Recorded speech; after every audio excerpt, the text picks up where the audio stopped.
పాపము కన్నా డేంజర్ ఇంకేదన్నా ఉందా? ఖచ్చితంగా క్రైస్తవ జీవితంలో పాపము కన్నా డేంజర్ అయిన చాలా సంగతులు ఉన్నాయి. అందులో ప్రాముఖ్యమైనది పాప ఫలితం. పాపము చేసినప్పుడు దేవుని దగ్గర రావడానికి అనుకూలం ఉంటుందేమో, కానీ పాప ఫలితముల వలన దేవుని సన్నిధి కూడా చేరలేము. జాగ్రత్తగా పాప ఫలితములు పాపము కంటే డేంజర్ అనే శక్తి మనం గుర్తించాలి. పాపము అంటే మనకు తెలుసు, ఆజ్ఞ అతిక్రమం పాపమని.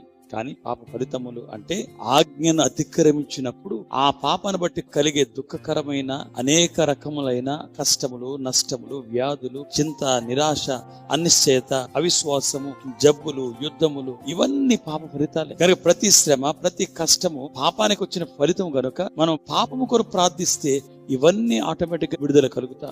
పాప ఫలితాల కోసం ప్రార్థిస్తాం, కానీ పాపం కొరకు ప్రార్థించం. అసలు పాపము చాలా ముఖ్యమైనది కనుక పాపం కొరకు ప్రార్థించండి. దేవుడు క్షమించినప్పుడు పాప ఫలితాల నుంచి విడుదల కలుగుతా, నెరవేర్పు ఉంటుంది కనుక దేవుడు మిమ్మల్ని దీవించి ఆశించి గాక. ఆమేన్.